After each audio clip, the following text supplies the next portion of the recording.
ወላጆቻችሁ እናንተን ለማሳደግ ለማስደሰት እንዲሁም ጥሩ ደረጃ ላይ ለማድረስ ምን አይነት መስዋዕትነት ከፍለውላችሁ ያውቃሉ? ዛሬ አንድ አባት የ8 ዓመት ልጁን ለማሳደግ ሲል የህይወቱን ትልቅ የፈተና ጊዜ ያሳለፈበትን እጅግ አስተማሪና ምርጥ የሆነ እውነተኛ ታሪክ ላይ የተመሰረተን ፊልም ይዤላችሁ ቀርቤያለሁ። ፊልሙን እንደምትወዱት ምንም ስለማልጠራጠር አዳዲሶች ቻናላችንን ሰብስክራይብ እያደረጋችሁ በመቀላቀል ይህንን ቪዲዮ ሁላችንም ላይክ ማድረጋችንንም አንርሳ። ወደ ፊልማችን እንለፍ። ይመቻችሁ። ፊልሙ አንድ የህፃናት መጫወቻ ኬትልስ በሰማይ ላይ የንፋሱን አቅጣጫ እየተከተለ ከተማውን ሲዟዟር እያሳየን ይጀምራል። በዚህ ከተማ ውስጥ ወደፊት እጅግ በጣም ትልቅ ህልም ያላትና በትምህርቷ በጣም ጎበዝ የሆነች የ8 ዓመት ተማሪ የሆነችውን ሶዋን የተባለች ልጅ እንተዋወቃለን። ሶዋን ገና ታዳጊ ልጅ ብትሆንም ከእድሜዋ በላይ የምታስብ ጎበዝ ተማሪ ናት። እናም ሶዋን ያንግሱክ የተባለ ምርጥ ጓደኛ ሲኖራት ትምህርት ቤትም ሁል ጊዜ የምትመጣው ከሱ ጋር ነበር። አንድ ቀን ጧት እንደተለመደው ሶዋን እናቷን ትምህርት ቤት እየረፈደባት እንደሆነና ጸጉሯን ቶሎ እንድታስይዝላት ትጠይቃታለች። የሶዋን እናት ቁርስ በማዘጋጀት በጣም ቢዚ ስለነበረች አባትየው ይህንን ንግግራቸውን ሰምቶ ነበርና ጸጉሯን ያስተካክልላት ጀመር። ብዙም ሳይቆይም ሶዋን ትምህርት ቤት ለመሄድ ዝግጁ ስትሆን በድንገት ዶፍ የሆነ ኃይለኛ ዝናብ ይለቀዋል። የሶዋን እናት ሶዋንን ወደ ትምህርት ቤት ላድርስሽ በማለት ትጠይቃታለች። ነገር ግን ሶዋን እናቷ በጊዜ ሄዳ ሱቃቸው መክፈት ስላለባትና ቢዚ እንደሆነች ስለተረዳች ብቻዋን ሮጥ ብላ መሄድ እንደምትችልና ችግር እንደሌለው ለእናትየው ስትነግራት እናቷም ለደህንነቷ ስትል በትልቁ አስፓልት እንድትሄድና ውስጥ ለውስጥ እንዳትሄድ ትነግራታለች። ሶዋንም ያለ ፈራት ብቻዋን ወደ ትምህርት ቤት መሄድ ጀምራ ጓደኞቿን ልትደርስባቸው ብትልም እነሱ ግን እየሮጡ ስለነበር ብቻዋን ለመሄድ ትገደዳለች። በዚህ ሰዓት ነበር የአንድ ሰውዬ ትኩረት በዚች የ8 ዓመት ተማሪ ህፃን ልጅ ላይ የወደቀው። እናም አሁን ላይ በፊልሙ መግቢያ ላይ የተመለከትነው ኬትልስ አሁን አንድ ቦታ ላይ ወድቆ እናየዋለን። እናም ሰውየው መጫወቻውን በማንሳትና ወደ ሶዋን በመሄድ ዣንጥላዋ በጣም እንደሚያምር እየነገራት እሱ ዝናብ እየቀጠቀጠው ስለሆነ አብረው መጠቀም እንደሚችሉ ይጠይቃታል። ሶዋንም ትምህርት ቤት ስለረፈደባት ያንን ማድረግ እንደማትችል አግባብ ባለው መልኩ ትመልስለታለች። ወደ ኋላ ዞር ስትልም የትምህርት ቤታቸው አጥር የሚታያት ቢሆንም ነገር ግን ኃይለኛ ዝናብ እየዘነበ ስለሆነ ማንም ሰው በዛ ቦታ አለመኖሩን ታስተውላለች። እናም የዛሬው ቀን ለሶዋን ጥሩ ቀን አይመስልም። ብዙም ሳይቆይ ዣንጥላዋ ተሰባብሮና መሬት ላይ ወድቆ ይታያል። እሱ ብቻም አልነበረም። ቦርሳዋ፣ ጫማዋና የትምህርት ቤት ንብረቶቿ መሬት ላይ ተዘረክርከው ይታያሉ። እሷም እዛው ቦታ ላይ እጅግ በጣም ተጎድታና በደም ተጨማልቃ ትታያለች። እንደምንም ተጣጥራም ስልኳን በመጠቀም ወደ እርዳታ ትደውላለች እና ብዙ ሳይቆይ አምቡላንስ ወደ ቦታው መጥቶ ወዲያው ወደ ሆስፒታል ይወስዷታል። የሶዋን እናት ወደ ሆስፒታሉ እንደደረሰችና ልጇ ላይ የተፈጠረውን ስትመለከት በድንጋጤ መቆምና መተንፈሱ ላይ ያቅታታል። ሶዋን ሙሉ ሰውነቷ በደም ተጨማልቆ እጅግ በጣም ከፍተኛ የሆነ ጉዳት አስተናግዳለች። ሶዋንን የያዛት ሰውዬ ከመድፈርም አልፎ የግድያ ሙከራም አድርጎባት ነበር። ነገር ግን ትረፊ ያላት ነፍስ ናትና እስካሁን በህይወት አለች። እናም ዶክተሮቹ የሶዋንን ነፍስ ግዴታ ለማዳን ቀዶ ጥገና እንደሚያስፈልጋት ለወላጆቿ ይነግሯቸዋል። ከቀዶ ጥገናውም በኋላ ለቤተሰቦቿ ያለውን ነገር ያስረዷቸው ጀመር።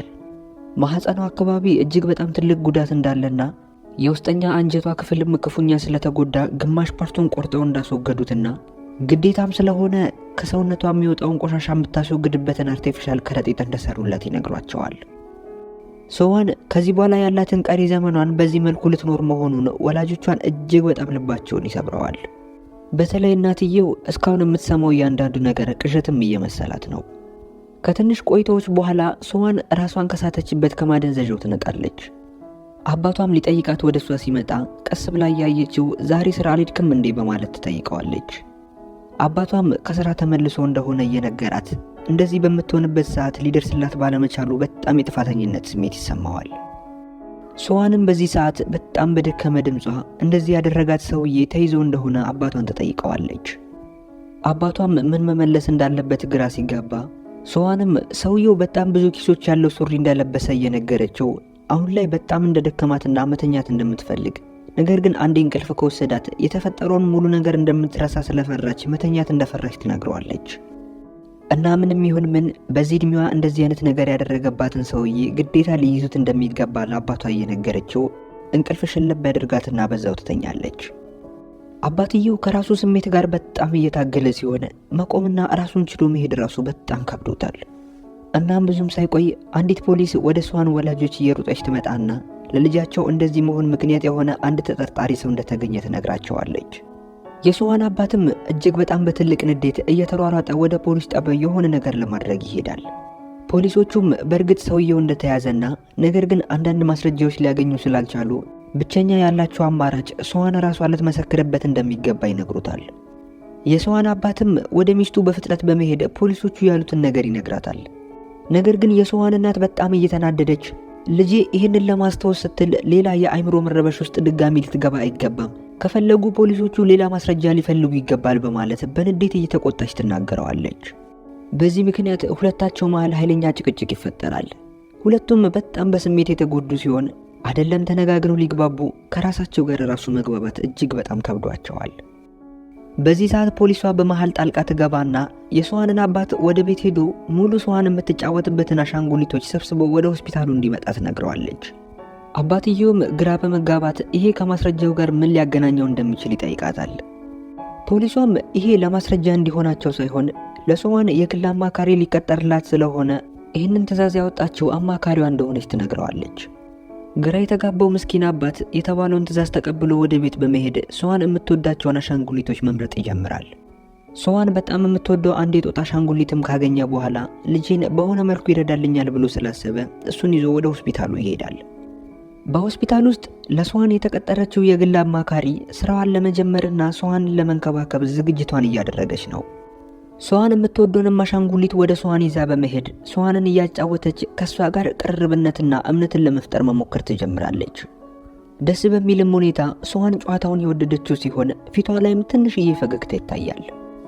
የስዋንን ፍርሃት ቀስ በቀስ እየጠፋላት ሲመጣ እቺ የስነልቦና አማካሪ ስዋንን አንዳንድ ጥያቄዎቿን ትጠይቃት ጀመር። እዚህ የሚካሄደው ነገር ለማስረጃነት ለፖሊሶች ስለሚጠቅም ፖሊሶች ሙሉ ንግግራቸውን እየቀረጹት ነበር። የግል አማካሪዋም ብዙ ፎቶዎችን በማዘጋጀት ለስዋን አንድ በአንድ ታሳያት ጀመር።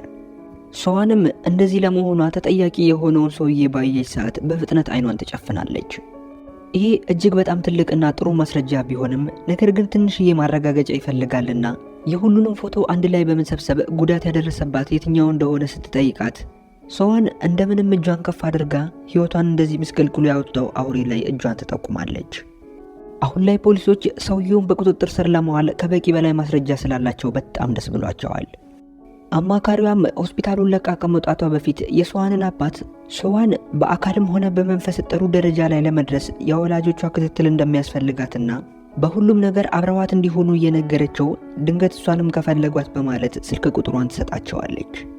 በዚህ ሰዓት የስዋን እናት በጣም ትናደድና በተደጋጋሚ እየተመለሽ ልጄ ልታስጨንቂያት ነው እንዴ አንፈልግም በማለት ስልክ ቁጥሯን ትመልስላታለች።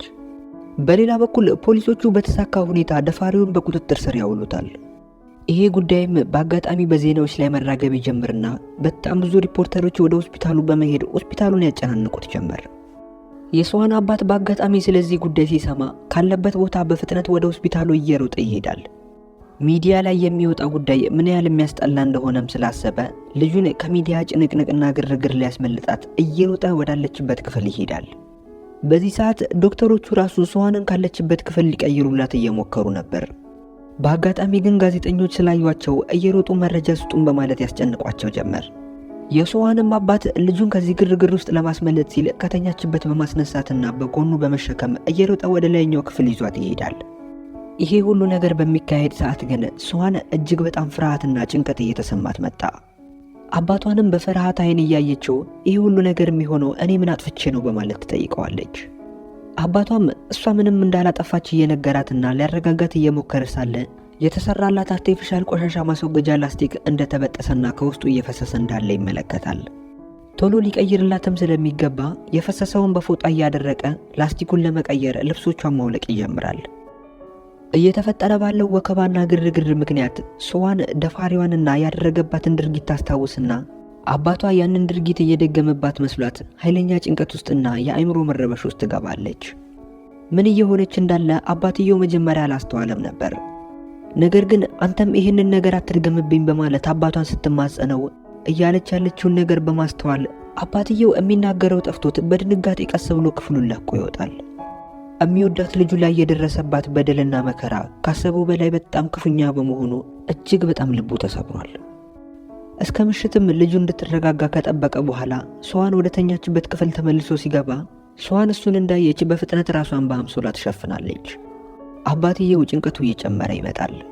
ምንም አማራጭ ስለሌለው እንድትረጋጋ እየነገራት እናቷ ትንሽ ጉዳይ እንደገጠማትና ለትንሽ ጊዜ መታ ልትጠይቃት እንደማትችል እየነገራት በቅርቡም ወንድም እንደሚኖራት ይነግራታል።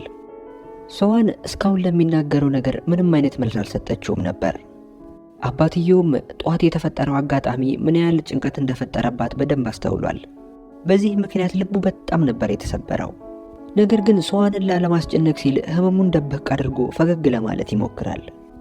በተረጋጋ መንፈስም እሱ ለሷ አባቷ እንደሆነና ከሱ ልትደበቅ እንደማይገባም ይነግራትና ምንም ከመመለሷ በፊት ቀስ ብሎ ክፍሉን ለቆላት ይወጣል። አንዳንድ የሆስፒታል ክፍያዎችንም ለመክፈል በሄደ ሰዓት እጅግ በጣም ብዙ ውዝፍ ኖሮባቸው ለመክፈል ሲቸገር ራሱን ያገኘዋል። እርዳታም ለመጠየቅ ወደ መስሪያ ቤት ጓደኛው ሲደውል ጓደኛው ከዚህ በፊት በጣም ብዙ ጊዜ ረድቶት ሲሆን አሁንም በሚችለው መጠን ጓደኛውን ለመርዳት ምንም አላንገራገረም ነበር። ስለ ስራም ጉዳይ ምንም እንዳይጨናነቅና ነገሮች እስኪስተካከሉለት ድረስ እሱ የሱንም ስራ ሸፍኖ እንደሚሰራለት ይነግረዋል። ከትንሽ ቀናቶች በኋላ ፖሊስ በቁጥጥር ስር ያዋለውን ደፋሪ ሰውዬ ወደ ፍርድ ቤት ያቀርበዋል። በሚገርም ሁኔታ ሰውየው የተመሰረተበትን ክስ እንዳለ ይክዳል።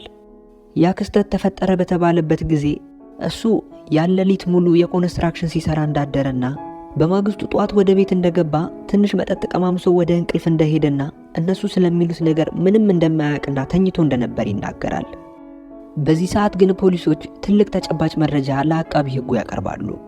መረጃውም የሶዋን ደም ሰውየው በዛን ቀን ለብሶት በነበረው ልብስ ላይ እንደተገኘና ይሄ አደጋ በተፈጠረበት ቦታ ላይ የነበረ አፈር የሱ ጫማ ላይ መገኘቱን የሚያሳይ መረጃ ነበር። ተከሳሹም በዚህ ሰዓት የዛን ቀን ሌሊት ጫማው ተሰርቆበት እንደነበርና ፖሊሶች እሱን በቁጥጥር ስር ለማዋል ከመምጣታቸው በፊት ጫማውን መልሰው በሩ ላይ አምጥተው እንደጣሉለት ይናገራል። የሶዋን አባት ጓደኛ በዚህ ሰዓት በጣም ተናዷል። የሌባ አይነ ደረቅ መልሶ ልብ ያደርቅ ነገር የሆነበትና በንዴት ስሜቱን መቆጣጠር አቅቶት ጫማውን ያወልቅና እዛው ፍርድ ቤት ውስጥ ወርውሮ በጫማ ይመታዋል። ይህንን እንደ ሰው ልንቆጥረው አይገባም በማለትም በንዴት መጮ ሲጀምር ፖሊሶች ግርግር ከመፈጠሩ በፊት በፍጥነት ከፍርድ ቤት ውስጥ ይዘውት ይወጣሉ። ከቆይታዎች በኋላ የሶዋን አባት ወደ ሆስፒታሉ ሲመለስ የሆኑ 3 ሰዎች አሻንጉሊት በመልበስ ሶዋንን ለማጫወት እየሞከሩ ይመለከታቸዋል። እናም ደስ በሚል ሁኔታ ሶዋን በዚህ ጨዋታ በጣም ደስ ያላት ይመስላል። ሶዋን ባታቅም ሶዋንን እያጫወቷት የነበሩት እናቷ፣ የእናቷ ጓደኛና ነርሷ ነበሩ። ይህንን ሁሉ ነገር ደግሞ ያቀናጀችው ከሶዋን መልእክት የተቀበለችው የስነልቦና አማካሪዋ ነበረች። የሶዋን እናትም ስሜታዊነቷን ቀንስ በማድረግ ከአማካሪዋ ጋር መግባባት ጀምራለች። እናም የሶዋን እናት አሻንጉሊቶቹን ተከራይታ ስለሆነ ያመጣቸው አባትየው ለመመለስና የኪራዩንም ብር ለመክፈል ይሄዳል። አከራዩንም አንድ አሻንጉሊት ለሙሉ ቀን ስንት እንደሚከራይ ይጠይቀዋል። ሰውየውም አንድ አሻንጉሊት በቀን $200 እንደሆነ ሲነግረው የሶዋን አባት ያለበትን ችግር ካስረዳው በኋላ በዱቤ እንዲያከራይለት ይጠይቀዋል። አከራዩም የሶዋን አባት ያለበትን ችግር ከተረዳ በኋላ ሶዋን የምትወደውን አሻንጉሊት በነፃ ይሰጠውና እስከሚፈልግበት ቀን ተጠቅሞ ሲጨርስ እንዲመልስ ይነግረውና ይሄዳል። የሶዋንም አባት የጦጣውን አሻንጉሊት ለብሶ ወደ ሶዋን ሲሄድ ሶዋን ባየችው ነገር በጣም ደስተኛ ነበረች። ወዲያው ሲሆን በደስታ አሻንጉሊቱን ያቀፈችው ፊቷ ላይ በጣም ትልቅ ፈገግታ የሚታይ ነበር። በማግስቱ የስነልቦና አማካሪዋ ከሶዋን ጋር ለረጅም ሰዓት ስታወራ ትቆያለች። እናም የእረፍት ጊዜዋ እያለቀ እንደሆነና በቅርቡ ትምህርቷን መጀመር እንዳለባትም ለሶዋን ትነግራታለች። ወደ ትምህርት ቤት ልትሄድ በመሆኑም ደስተኛ መሆኗን ስትጠይቃት ሶዋን ምንም ደስተኛ እንዳልሆነችና የተፈጠረባትን ነገር ጓደኞቿ ስለሚያውቁ እነሱ ፊት መቆም ሊያሸማቅቃት እንደሚችል ትነግራታለች። አማካሪዋም በዚህ ሰዓት ሶዋንን ሆስፒታል ውስጥ ባሳለፈችበት ጊዜ ምን አይነት ስሜት እንደሚሰማት ትጠይቃታለች። ሶዋንም በሷ ምክንያት ወላጆቿ ወደ ስራ እንኳን መሄድ ስላልቻሉ የጥፋተኝነት ስሜት እንደሚሰማት ትነግራታለች። በዛ ላይ ደግሞ የሆስፒታሉ ክፍያ እጅግ በጣም ብዙ ስለሆነና ወላጆቿ ይህንን ለመክፈል በጣም ሲቸገሩ ስላየች ወላጆቿ በሷ ምክንያት እንደዚህ አይነት ችግር ውስጥ በመግባታቸው በጣም እንደሚያሳፍራትና ትምህርት ቤት እንኳን መሄድ በጣም እንደምትፈልግ ነገር ግን መሄድ አልፈልግም ያለችበት ምክንያት ሰው ፊት መቆም እንኳን በጣም እያሳፈራት ስለሆነ እንደሆነ ትነግራታለች። ከሁለት ቀናቶች በኋላ ሶዋን ከሆስፒታሉ የምትወጣበት ቀን ይደርሳል። አባቷና እናቷም ዕቃዎቿን እያዘገጃጁ ወደ ቤት ሊወስዷት እያዘጋጇት ነው። በሚያሳዝን ሁኔታ ግን ስዋን እስካሁን አባቷን ማየት ትፈራለች። ወደ ቤት እንኳን ሲወስዳት እሷን ላለማስጨነቅ ሲል በመሃላቸው መጋረጃ ጋርዶ ነበር መኪናው ሲነዳ የነበረው። በመንገዳቸውም ላይ ስዋን አደጋው የደረሰባት ቦታ ላይ ስትደርስ እጅግ በጣም የጭንቀት ስሜት ይሰማታል። አባቷም ይህንን ነገር ስላስተዋለ በድጋሚ ጭንቀቷ እንዳይቀሰቀስባት በፍጥነት መኪናውን በመንዳት ከዛ ቦታ ያሳልፋቸዋል። ሰፈራቸውም ደርሰው ከመኪናው እንደወረዱ ጭንቀት ላይ የነበረችው ስዋን ወዲያው ያስመልሳታል። ብዙም ሳይቆይ ስዋንና እናቷ እጅግ በጣም ቀናቸውን የሚያበራ አንድ ነገር ይመለከታሉ። የሱቃቸው መግቢያ በስዋን ጓደኞች በተላኩ እጅግ በጣም ደስ የሚሉና አነቃቂ በሆኑ ደብዳቤ መልእክቶች የተሞላ ሆኖ ያገኙታል። ይህንንም ባዩ ጊዜ የስዋን ፊት በጣም በደስታ ነበር የተሞላው። በማግስቱ የስዋን ጓደኛ ያንግሱክ የስዋንን አባት ሊያገኘው ወደ ሱቃቸው ይመጣል። ለአባትየውም የጥፋተኝነት ስሜት እየተሰማው እንደሆነና ያን ቀን ጠዋት ወደ ትምህርት ቤት ከስዋን ጋር ቢሄድ ኖሮ ይህ ሁሉ አደጋ ስዋን ላይ ባልተፈጠረ ነበር በማለት ስቅስቅ እያለ ማልቀስ ይጀምራል። የስዋን አባትም እሱ ጥፋተኛ እንዳልሆነ እየነገረው ያባብለዋል። እሱ ምንም ስላላጠፋም የጥፋተኝነት ስሜት እንዳይሰማው በደንብ ያስረዳዋል። የስዋን ጓደኞች እጅግ በጣም ደስ የሚሉና ናፍቀሽናል፣ ወደ ትምህርት ቤት መች ነው የምትመጪ የሚሉ ጥያቄዎችን ያዘሉ ብዙ ደብዳቤዎችን ወደ ስዋን መላካቸውን ይጀምራሉ። በዚህ ምክንያት ስዋን ወደ ትምህርት ቤት የመመለስ ፍላጎቷ በጣም ይጨምርና በማግስቱ ከአክስቷ ጋር ወደ ትምህርት ቤት መሄድ ትጀምራለች። በመንገዷ ላይ ስዋን የተሰራላት አርቲፊሻል ከረጢት ለውሏ አመቺ እንዳልሆነ እየተሰማት ነበር ወደ ትምህርት ቤት እየሄደች የነበረችው። ጓደኞቿም ስለ ዕቃው ምንነት ምንድነው ብለው ከጠየቋት ምን ብላ እንደምታስረዳ ስለማታቅ ትንሽ የጭንቀት ቢጤም እየተሰማት ነው። ይህንንም እያሰበች ሳለ ከጓደኞቿ ጋር ከርቀት ትተያይና በራስ የመተማመን ስሜቷ ጠፍቶ የፍርሃት ስሜት ይሰማታል። ምን ማድረግ እንዳለባትም ግራ እየገባት ሳለ በድንገት አባቷ ያንን የምትወደውን አሻንጉሊት ለብሶ ወደዛ ቦታ ይመጣል። እሱንም እንዳየች በፈገግታ ተሞልታ ቅድም የተሰማት የፍርሃት ስሜት በን ብሎ ከላይዋ ላይ ይጠፋል። ቀናቶች እያለፉ ቢሄዱም የስዋን አባት አሁንም የአሻንጉሊቱን ልብስ በመልበስ ስዋን ወዳለችበት ቦታ እየመጣ ብቸኝነት እንዳይሰማትና ደስታዋን ለመጨመር ይሞክራል። ወደ ትምህርት ቤቱ ርዕሰ መምህርን በመሄድ ስዋን ጭንቀት እንዳይሰማት ሲል የትምህርት ቤቱ ወንድ መምህሮች ወደ ስዋን እንዳይቀርቡ በደንብ አድርጎ ያስጠነቅቃቸዋል። እናም የስዋን አባት የስዋንን ጭንቀት በትንሹ ለመቀነስ ስላሰበ የተሰራላትን አርቲፊሻል የከረጢት ማስወገጃ ልትደብቅበት የምትችል አንድ የጎን ቦርሳ ይገዛላትና በቸኮሌት ሞልቶ ይሰጣታል። እናም አሁን አርቲፊሻል ከረጢቱን በቦርሳው ልትሸፍነው ስለምትችል ጓደኞቿ ከሚጠይቋት ጥያቄ መዳን ትችላለች። አባት የልጁን ደስታ ለመመለስ ሲል ማድረግ የሚችለው ሙሉ ነገር እያደረገ ነው። በማግስቱም ስዋን ወደ ትምህርት ቤት ስትሄድ ጓደኞቿ በጎን ያዘለችው ቦርሳ ምን እንደሆነ ይጠይቋታል። እሷም ቸኮሌት የምትይዝበት መሆኑን እየነገረቻቸው ለሁላቸውም አንዳንድ ቸኮሌት ትሰጣቸዋለች።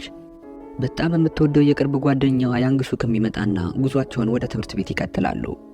በዚህ ሁሉ ጊዜ የስዋን አባት አሁንም ድረስ አሻንጉሊቱን እየለበሰ ስዋን ወደ ትምህርት ቤት የምትሄደው ብቻዋን አለመሆኑን ለማረጋገጥ እያሳሳቃቸውና እያጫወታቸው ከኋላቸው ይከተላቸዋል።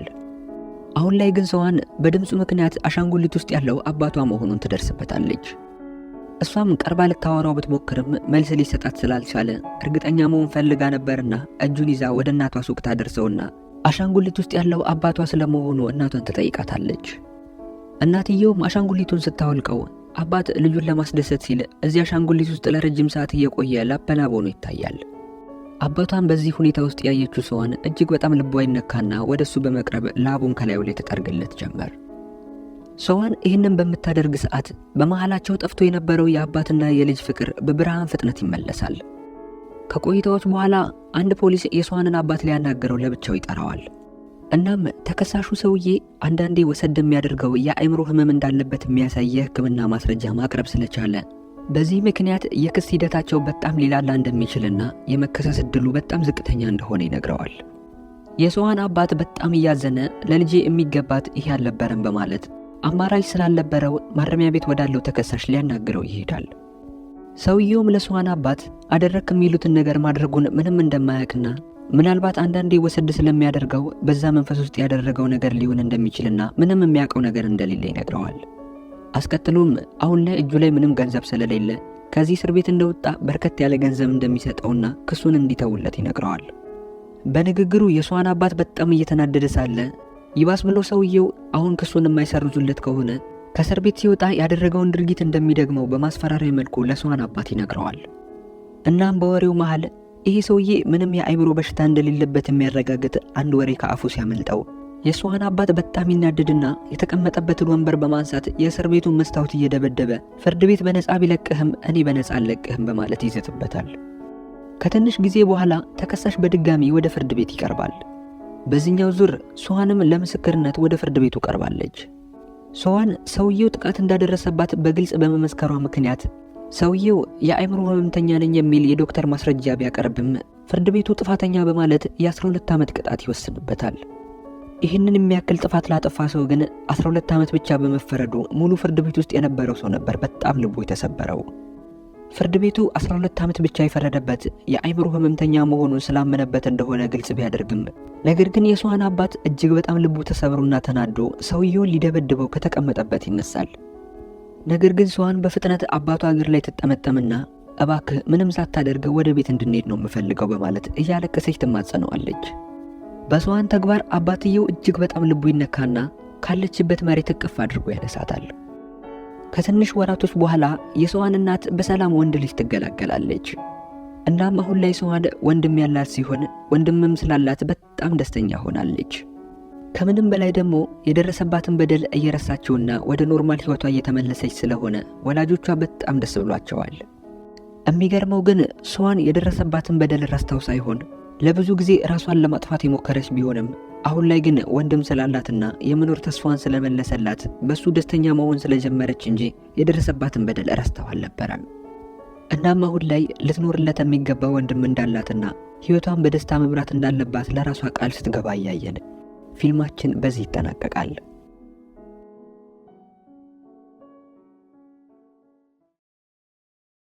ቤተሰቦች ፊልሙን እንደወደዳችሁትና አሪፍ ቆይታ እንደነበረን ተስፋ አደርጋለሁ። ያላችሁን ሐሳብና አስተያየት በኮሜንት እያስቀመጣችሁልኝ አዳዲሶች ሰብስክራይብ፣ ይህንን ቪዲዮ ሁላችንም ላይክ ማድረጋችንን ማንርሳ። በቀጣይ በሌላ በምርጥ ፊልም እስከምንገናኝ